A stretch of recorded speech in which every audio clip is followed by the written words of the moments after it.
Welcome back to another episode of The Contrarians. This is going to be another one of our rare solo shows. I realize we've never actually done a Max Webster regular show. So this can be a regular episode where it's the original concept we've had for the show. Obviously, we've done lots of new sort of ideas over the years, but the original concept was one of us from the team has a contrarian choice for a favorite album by a band.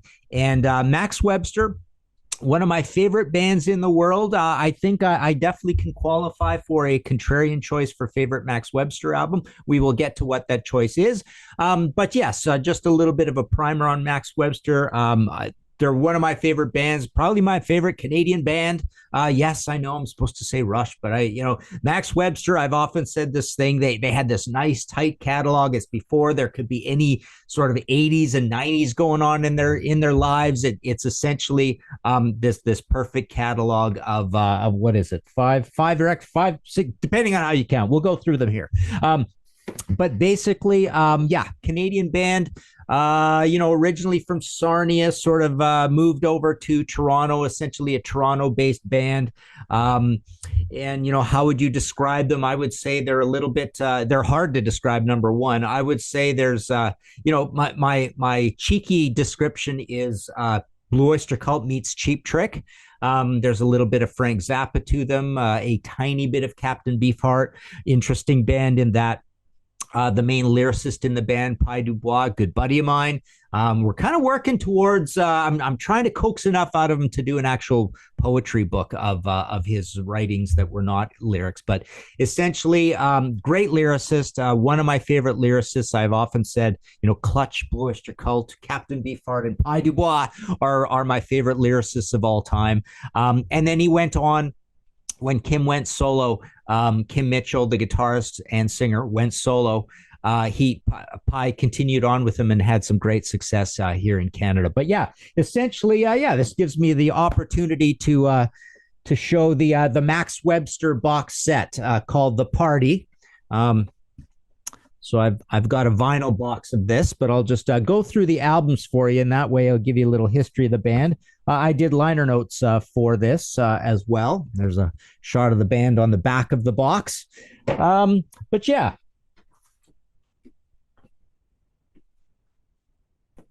Sorry about that. Okay, so first album was this one back in 1976 with the famous Blockheads on the cover. It's a good album.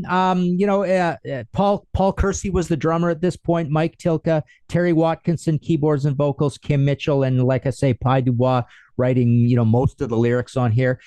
So that's their first album from 1976. Then we've got a High Class in Borrowed Shoes with the notorious album cover shoot. That might be an episode, eh? These album cover shoots where they dress up in a fashion sense. I instantly think of Queensryche, Rage for Order when I think of this sort of concept. But it's their second album. These records are produced by Terry Brown. They sound amazing. That's your next Max Webster. Then you've got Mutiny Up My Sleeve. There's the band on the back. So basically, Dave Miles becomes their bass player. And, even Mike himself probably considers Dave a greater bass player. Mike went into the business side of things at the Anthem offices and whatnot. And, this band was always associated, with Rush and Anthem.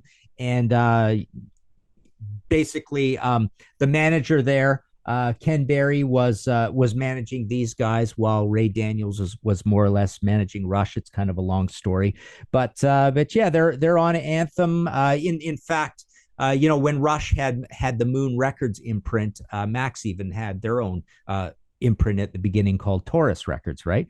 So that's their next album. That's their third album. Their fourth album is A Million Vacations. Okay. And then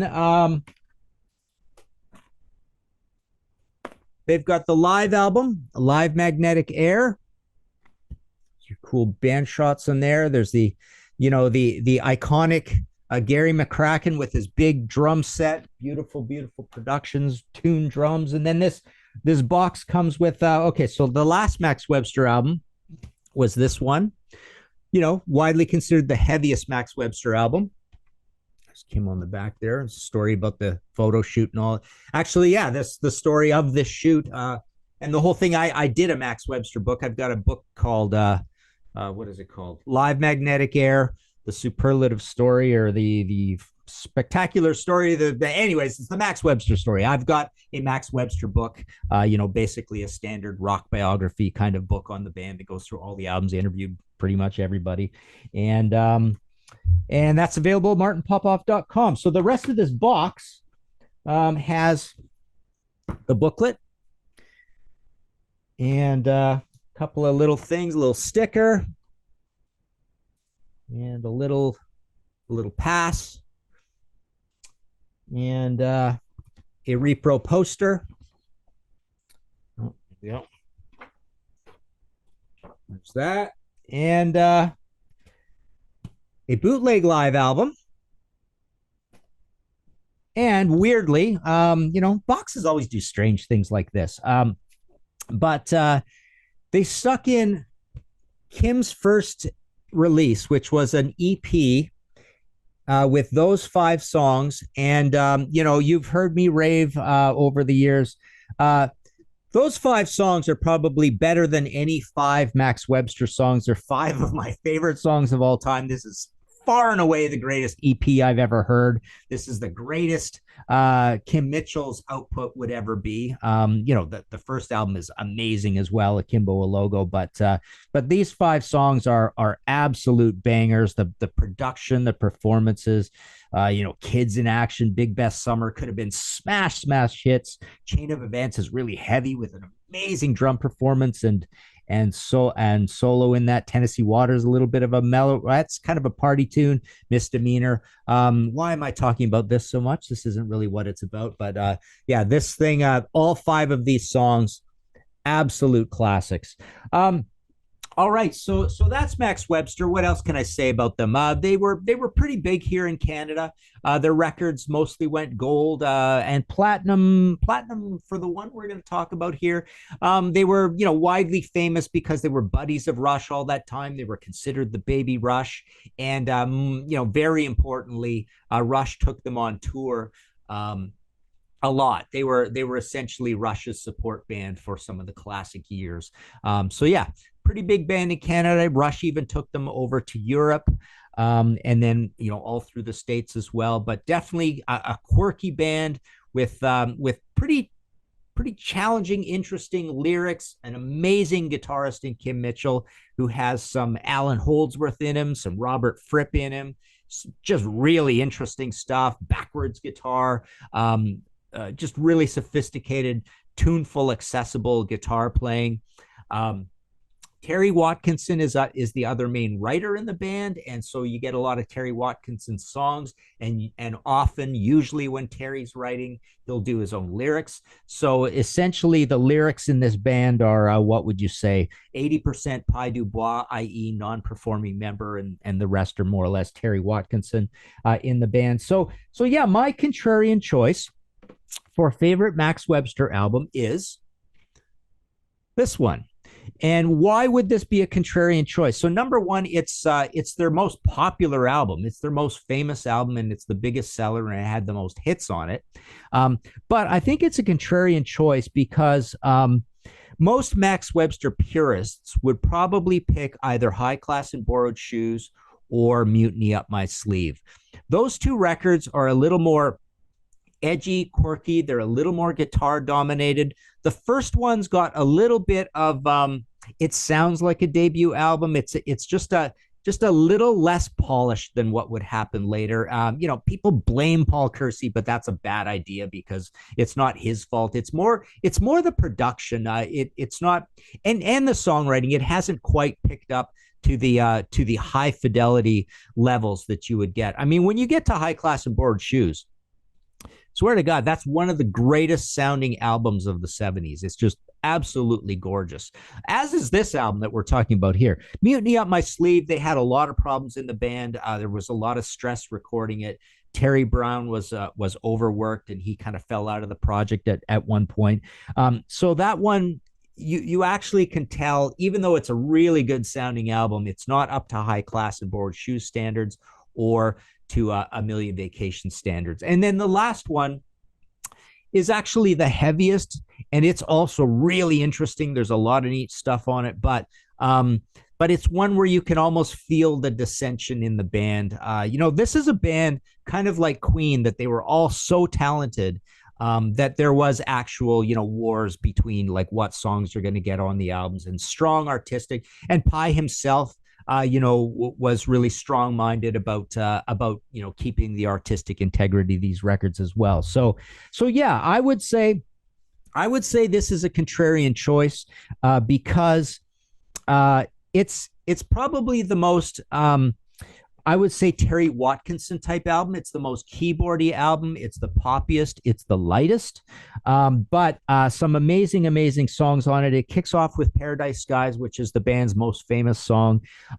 It's just a gorgeous sort of heavy prog pop song. Saga is another band that sort of comes to mind. Prime classic Saga from that 81 period, Worlds Apart, all that kind of stuff. But one thing I love about this album is the drums are just gorgeously recorded. You just hear the perfection in the tuned toms that you get out of Gary McCracken, and the bass is amazing too. The bass is really full-bodied and throaty, and really interesting bass lines from Dave Miles, but very accessible as well. In fact, Paradise Skies, has this sort of disco bass part, this one magic moment, which is one of the greatest moments, I think, in all of music, but certainly in the Max catalog, where they're kind of it's hard to explain. It's kind of mixed in with the chorus and a little bit of soloing. It's just very sophisticated the way they do it. But Charmonium is like a light galloping poppy song with a little bit of darkness to it. Again, really cool. Night Flights, again, quite poppy. Another sort of oeuvre of bands that comes to mind a little bit when I hear some of this stuff is Trooper and Prism from Canada. And Night Flights kind of strikes me that way. It's just this kind of like softly well recorded hard rock sort of song, but also very poppy. I mean, Max Webster is worlds and worlds and worlds greatly more talented in every direction than Trooper and Prism ever were, but there's a little bit of that vibe here as well. Sun Voices, that's kind of a mellow, dreamy, psychedelic song, and then Moon Voices. So Pi Dubois had this sun and moon thing going on throughout these albums, and then he wrote for Russia again a little as well, and it carried on there. Of course, Pi is famous for being the co-writer of the lyrics of Tom Sawyer by Rush, right? That's the big one.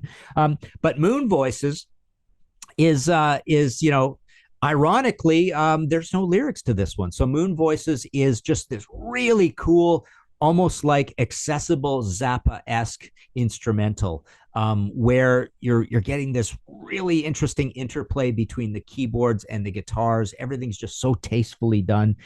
You get over to side 2, and you get the title track, A Million Vacations, which interestingly is written by the drummer of the band, Gary McCracken, and he sings it as well. And it's sort of like this cool boogie rockin', so Ontario, so Canadian, cruising down the strip sort of song. And it's probably the band's, I would say, second biggest song of all time.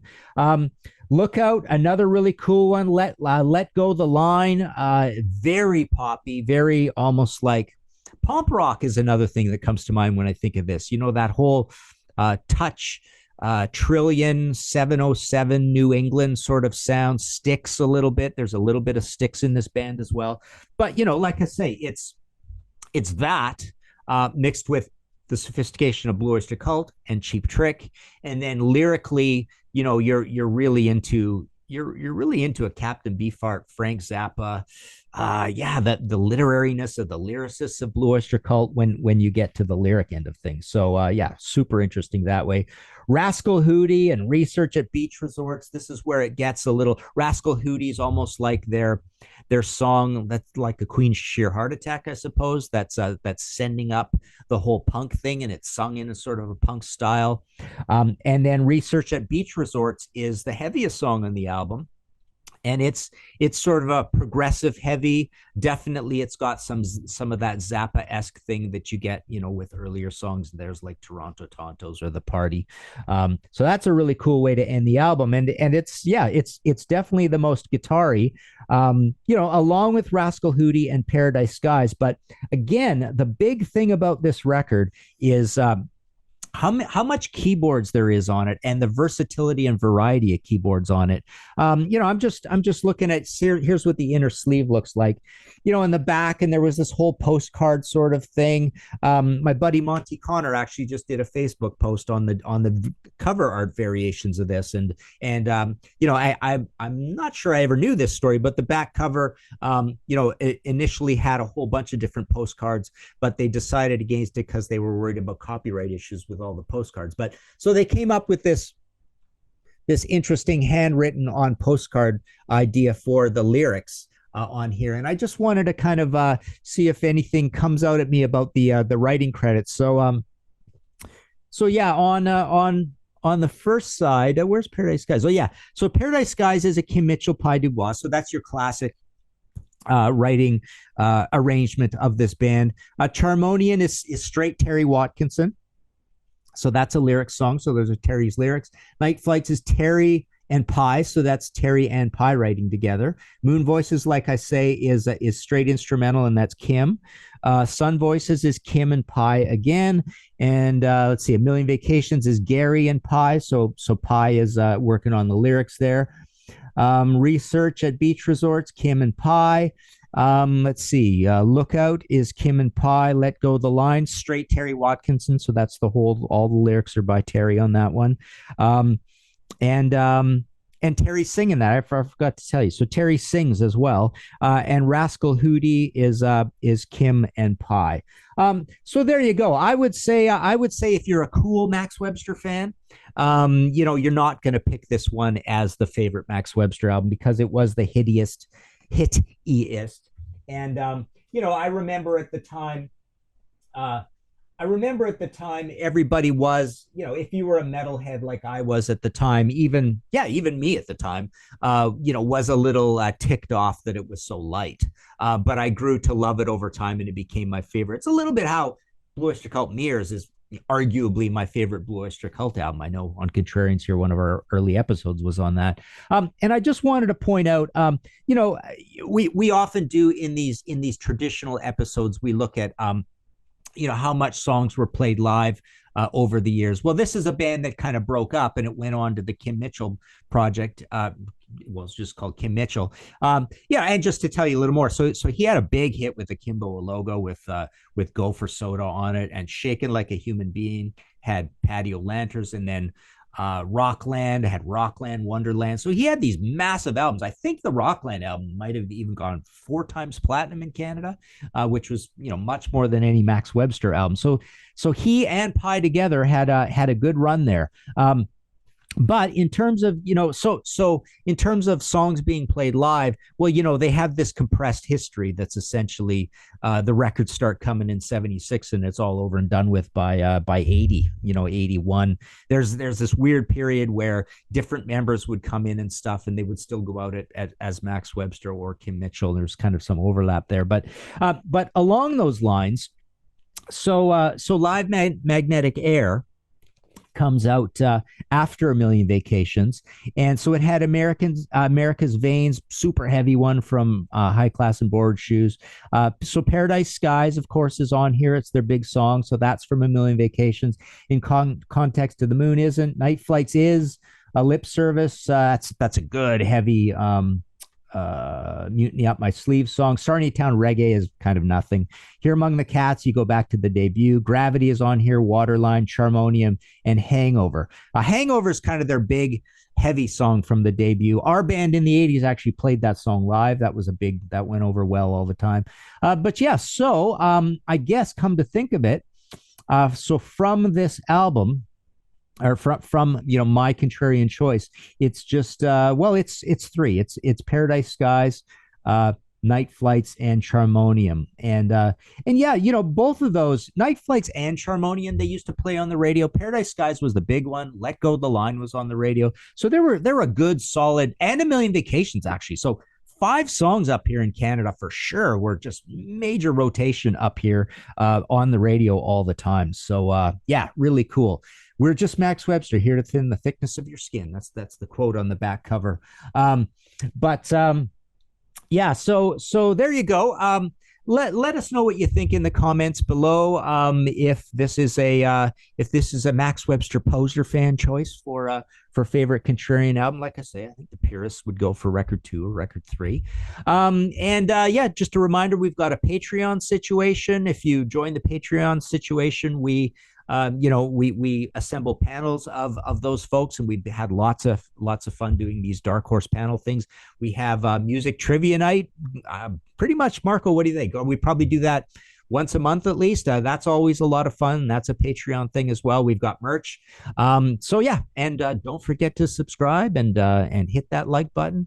And yeah, go play some Max Webster. And in fact, you know what? Do this. Here's your homework. Go play My Contrarian Choice of Moon Vacations, and then move on over to that EP. Move on over to that Kim Mitchell EP. That thing will blow your mind. Talk to you soon.